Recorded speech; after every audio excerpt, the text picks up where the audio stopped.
momento hoje mais uma leitura e um ensinamento no Evangelho de Mateus. Eu espero que todos estejam já apreciando essas leituras, que estejam aprendendo, e a cada dia nós possamos avançar e ensinar um pouquinho mais, e aprender uns com os outros. Hoje nós vamos fazer a leitura em Mateus 24, de 36 a 51, os dias anteriores à segunda vinda, recomendação à vigilância. Esse trecho, esses versículos, eles nos alertam muito sobre a nossa influência aqui no mundo, sobre os nossos conceitos, e os nossos pensamentos sobre a vinda de Cristo. Ele nos lembra algo muito importante. Às vezes a gente deixa passar batido, às vezes a gente não percebe muitas coisas que nós fazemos, mas ele vai nos alertar, vai nos orientar sobre algo muito importante e verdadeiro, que é sobre a volta de Cristo. Ela é certa, nós cremos, nós sabemos, mas só que não é no nosso tempo, nós não temos ideia de quando será. E que, na verdade, vamos ver aqui que nem Cristo sabe quando Ele voltará, a não ser o Pai.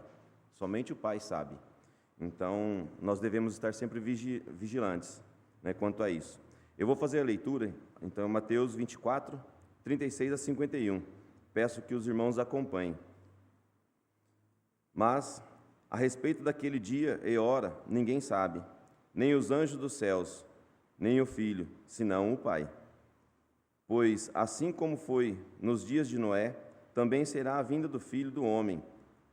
Porquanto, assim como nos dias anteriores ao dilúvio, comiam e bebiam, casavam e davam-se em casamento, até ao dia em que Noé entrou na arca. E então o perceberam, senão quando veio o dilúvio. E não o perceberam, senão quando veio o dilúvio.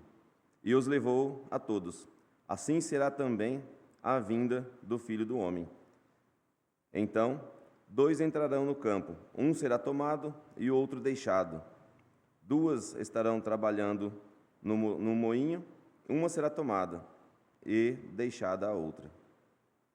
Porquanto, vigiai, porque não sabeis em que dia vem o nosso Senhor.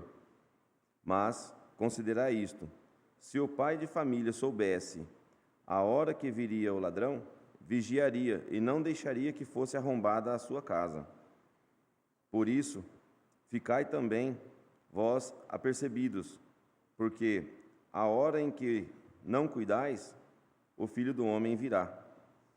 Isso nos remete muitos pensamentos, muitas coisas a respeito da nossa vigilância. Seguindo o versículo 45. Quem é, pois, o servo fiel e prudente, a quem o Senhor confiou os seus conservos para dar-lhes o sustento a seu tempo? Bem-aventurado aquele servo a quem seu senhor, quando vier, achar fazendo assim. Em verdade vos digo que ele confiará todos os seus bens.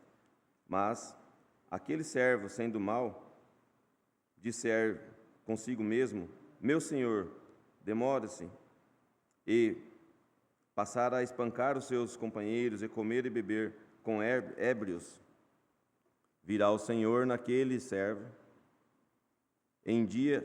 Virá o Senhor daquele servo, em dia em que não espera, e a hora que não sabe, e castigá-lo-á, lançando-lhe com os hipócritas, ali haverá choro e ranger de dentes. Amém.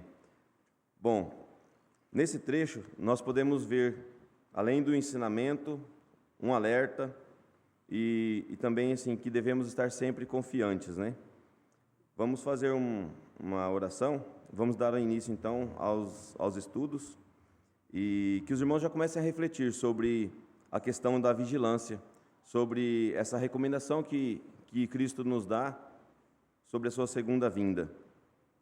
Oremos.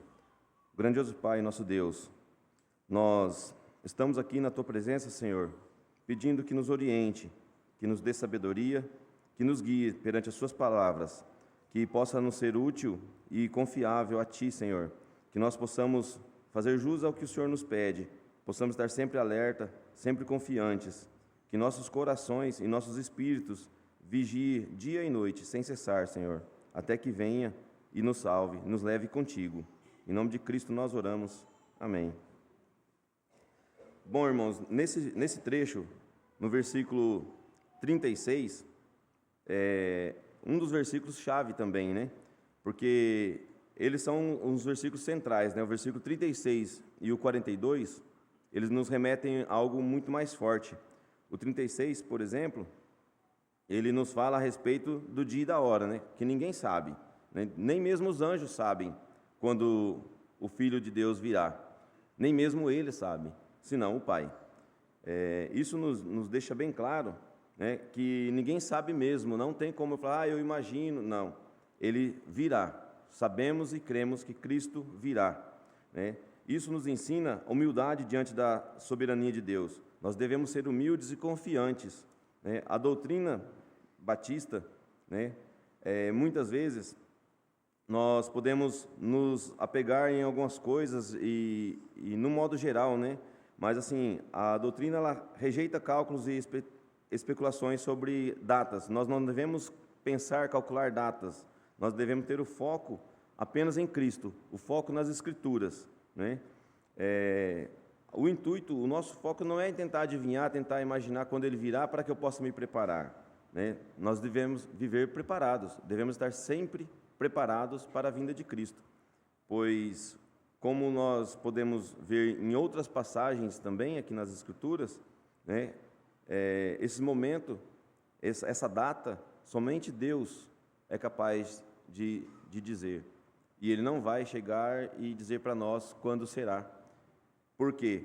Porque Ele nos exorta sempre que devemos estar atentos e confiantes. Nós não devemos parar e imaginar que Cristo virá o mês que vem, então agora eu vou começar a estudar as Escrituras, vou começar a aprender, vou começar a fazer tudo certo. Mas e o que eu vinha fazendo daqui para trás? Mesmo sabendo já que Ele vinha, né? Mesmo sabendo que Ele retornaria para nos levar. Então, essa é uma reflexão muito, muito forte, né?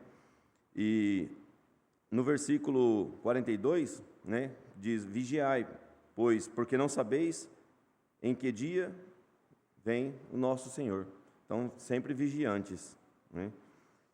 Nos dias de Noé, as pessoas viviam normalmente, não se preocupavam, né, com nada. Eles não estavam se importando com o que poderia acontecer, com os alertas, né? E então, assim, dessa mesma forma, podemos entender que será a vinda de Cristo. Quando Ele retornar, muitos estarão no mundo, estarão fazendo tudo aquilo que imaginam, que têm vontade, aquilo que eles almejam, conquistando, fazendo coisas erradas, né, praticando o mal. Porque, como Cristo, muitas vezes a gente pensa, mas Ele vem, demora. Não, não é que Ele demora. O tempo é certo, o tempo é de Deus. Ele que determina. E nós não podemos viver como se nada fosse acontecer. Tudo que Cristo nos ensina é que devemos ser confiantes, amáveis e bondosos, né?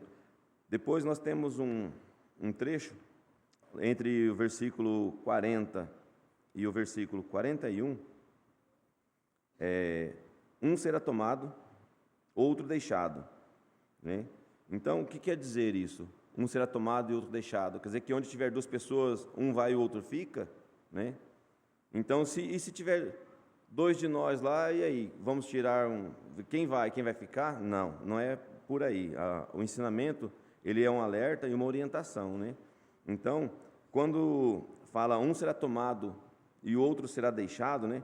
Isso nos mostra que a salvação é individual. Não que de cada 2 vai sair um, ou de cada 10, então terá 5, porque não é assim. É que a salvação ela é individual. Não compete a mim, ou algum de nós, né, no modo geral, imaginar que eu posso puxar um irmão pelo braço e, de repente, se Cristo ia levar ele ia me deixar, eu vou junto. Não é isso. Não é porque o irmão está salvo que eu, estando com ele, estarei salvo. A salvação é individual. A minha salvação não compete aos irmãos e a dos irmãos não compete a mim. Nós devemos fazer todos em conjunto o bem, todos em conjunto ter amor, mas a salvação ela é individual. Então, cada um precisa decidir por si próprio sobre Cristo. Cada um tem que decidir por si próprio o que ele almeja, o que ele quer, dentro do que Cristo espera. Não há uma herança espiritual de uma forma automática, porque eu estou lendo as Escrituras, porque eu estou estudando, estou frequentando a igreja, eu estou fazendo boas ações, né? Isso não é a salvação para mim. A minha salvação não está em cima disso, né? Não é algo automático, faça o bem e será salvo, né? Então, não é bem por aí, não é dessa forma, né? Isso é alguma coisa assim, a salvação nossa depende do nosso coração, depende do que nós somos e do que nós apresentamos diante a Cristo. Isso é urgente e nós devemos estar prontos. Cristo também nos faz um chamado à vigilância, né? Jesus compara como o dono da casa, que não sabe quando virá o ladrão. A vigilância é viver em oração, santidade e disciplina espiritual. A doutrina fala da preservação dos santos. Quem é salvo perseverar até o fim. Então, nos momentos em que nós estamos lendo e estudando, nós nos deparamos com essa situação, onde Jesus compara como o dono da casa, que não sabe quando virá o ladrão. Quando nós temos a nossa casa, nós nos preocupamos com a segurança da nossa família. Nós falamos nossa casa no intuito, não somente a questão de bens materiais, mas nossa família. Nós não queremos que a qualquer momento possa vir um ladrão, assaltar a nossa casa, fazer mal à nossa família. Então, o que nós fazemos diante de tudo isso? Nós nos precavemos. Colocamos sistema de alarme, ficamos atentos, né? Procuramos não deixar portas abertas, estamos atentos. Então, Cristo nos diz que nós devemos estar atentos, mas não é atento de não poder dormir à noite, não é atento de ficar sempre fazendo as coisas imaginando, não, eu estou fazendo dessa forma porque se Cristo vier agora, Ele vai ver que eu estou fazendo bem, vai ver que eu estou fazendo da forma certa. Não, não é bem por aí. Estar atento é espírito, é espiritual, nós devemos estar atento com o nosso espírito, devemos estar atento com tudo que nós façamos, tudo que nós fizermos diante de Deus, porque cada momento que nós cometemos algo de errado, não quer dizer que eu não estou atento. Nós somos pecadores, somos falhos, mas o nosso arrependimento, ele nos leva a Cristo. Então devemos estar atentos sempre, espiritualmente. Podemos dormir, podemos descansar. Dormir, descansar em Cristo. Nosso espírito sempre em Cristo, sempre atentos em Cristo. Depois, no trecho de versículos 45 ao versículo 51, é um exemplo sobre o servo fiel e o servo mau, né? O servo fiel, ele é recompensado, sempre. Muitas vezes a gente imagina assim, acontece com a gente, já aconteceu muitas vezes comigo também, né? É o dia a dia nosso. Poxa, eu estou aqui fazendo tantas coisas, né? Tantas coisas boas, mas parece que Deus não está vendo, eu não tenho uma recompensa, eu não tenho que fazer nada, pensando em uma recompensa dessa forma. Não é dessa forma que devemos agir e pensar. A nossa recompensa é espiritual, a nossa recompensa é a salvação. E não o que eu fizer aqui, quero algo algo palpável que eu possa ter aqui. Não, é espiritual. A nossa recompensa vem dos céus, vem de Deus, não vem do mundo. O que nós temos aqui hoje, que nós podemos tocar e palpar, é do mundo. Isso não vem das mãos de Deus. A nossa recompensa é espiritual. Não devemos pensar que Deus nos recompensará dessa forma, né? E o servo fiel, ele é sim recompensado, espiritualmente, recompensado e muito. Já o mau servo, né? O servo mau, ele é severamente punido. Jesus nos confronta aqui como um perigo da ilusão da demora. Por quê? Porque muitas vezes nós pensamos, Cristo vem, mas quando? Em que momento Ele virá? Né? Não é para ficarmos tentando calcular tempo, não é assim, né? O servo mau, ele diz no seu coração, meu Senhor tarda em vir, como diz no versículo 48, né? Essa falsa sensação de tempo faz com que ele baixe a guarda, faz ele se sentir enfraquecido, né? Começa a maltratar seus conservos, viver de forma insana, mundana, de forma dissoluta, entregando-se aos prazeres desse mundo. Porque a gente pode imaginar que, Cristo, ele não vai vir, ele não veio até hoje, né? Meus avós falavam que ele viria, e ele não veio até hoje, então eu vou aproveitar um pouquinho aqui as coisas do mundo, vou me divertir um pouco e fica tudo certo. Amanhã eu sigo a vida normalmente de novo. Não é assim. Esse é o papel do servo ruim, do servo mau, né? Então, a Bíblia diz que o Senhor virá em um dia em que ele não esperava, que não espera, e em hora que não sabe, né? O castigo será terrível, ele será cortado pelo meio, e a sua porção será com os hipócritas. Ali haverá choro e ranger de dentes. Isso nos ensina que a liderança e a vida cristã exigem temor absoluto. A soberba e a mundanidade dentro da igreja gera condenação severa. Não há espaço para brincar com a graça de Deus. Nós não temos esse espaço. Não é porque Cristo não chegou até o presente momento que eu vou imaginar, se eu estou já com meus 40, 50, 60 anos, Cristo não chegou ainda. Então eu vou aproveitar um pouquinho, porque eu não aproveitei nada da minha vida. Não é assim, gente. Nós não podemos pensar dessa forma. Nós devemos pensar que se nós estamos confiantes até os dias de hoje, devemos continuar confiantes até a vinda de Cristo, a todo momento, estudando, aprendendo, passando para as outras pessoas aquilo que nós sabemos sobre o ensinamento de Cristo. Então isso nos exorta e nos ensina muito, porque nós não devemos fazer dessa questão algo que vamos ficar imaginando e sonhando e querendo então usufruir do que nós temos no mundo, porque se até o momento Cristo não veio, Ele virá, é certo e é verdadeiro, porque tudo que está na Escritura são palavras de Deus. E isso nos ensina muitas coisas, né? E aí eu deixo algumas perguntinhas para os irmãos, para que vocês possam refletir, para que vocês possam, de repente, ter mais um pouquinho de coragem, né? Um pouquinho mais de desejo pela palavra, né? O que significa nós estarmos vigilantes hoje, no dia de hoje, né? Como evitar a indiferença espiritual nos dias atuais? Como nós podemos evitar isso? E o que caracteriza um servo fiel dentro da igreja? Como caracteriza esse servo?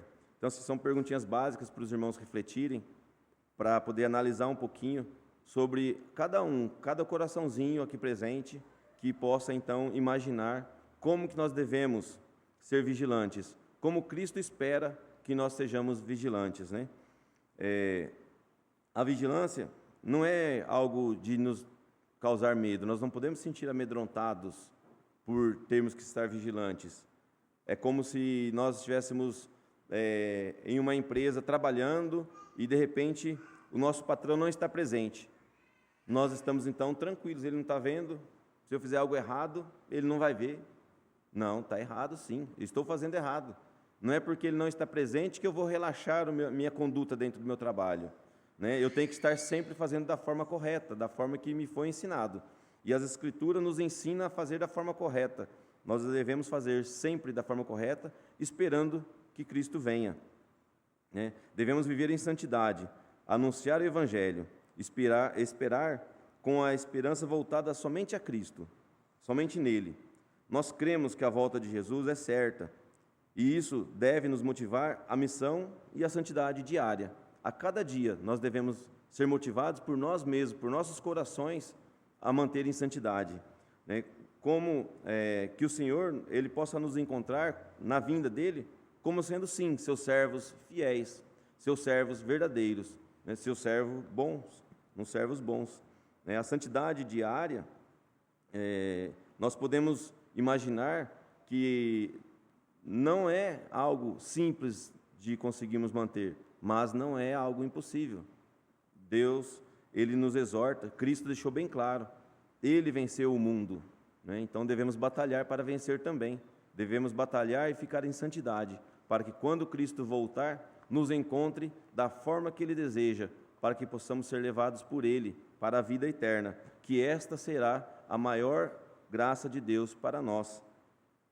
Nós temos, assim, que tentar, de alguma forma, dentro das Escrituras, estar sempre aprendendo, sempre estudando, para que os ensinamentos nos tragam sabedoria, nos tragam paz, e a gente consiga manter nosso corpo, nosso espírito, sempre em santidade. Então, eu finalizo por aqui, irmãos, com apenas assim um exemplo bem básico, quando Cristo fala sobre a vinda, de um ladrão, que ele virá, a vinda dele será como de um ladrão. Então, assim como um vigia não sabe a hora que pode surgir, um bandido, algo assim, um perigo, o cristão deve também estar sempre atento, sempre vigilante. Mas essa vigilância dele e essa atenção não quer dizer que é algo aqui mundano, é espiritual. Nós devemos estar vigilantes espiritualmente, porque tentações tem, o mal está sempre ao nosso redor, ele está sempre esperando um tropeço nosso, para que ele possa acabar de nos derrubar. Então, vigilantes sempre, sempre com a graça de Deus. E eu vou fazer uma oração para encerrar, peço que os irmãos reflitam bastante, pois é um trecho que realmente nos exorta, nos deixa muitas lições, essa recomendação à nossa vigilância espiritual, sobre a segunda volta do nosso Senhor, para a nossa salvação. Oremos.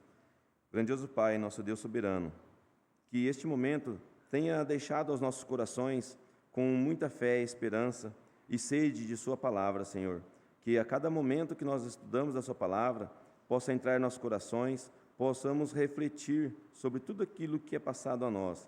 Que cada um de nós, Senhor, tenha esse desejo, essa santidade no coração, que possamos ser sempre Seu servo fiel e ficarmos sempre apreensivos na esperança e na confiança do Seu retorno, Senhor. Que o Senhor esteja sempre nos abençoando. Em nome de Cristo nós oramos. Amém.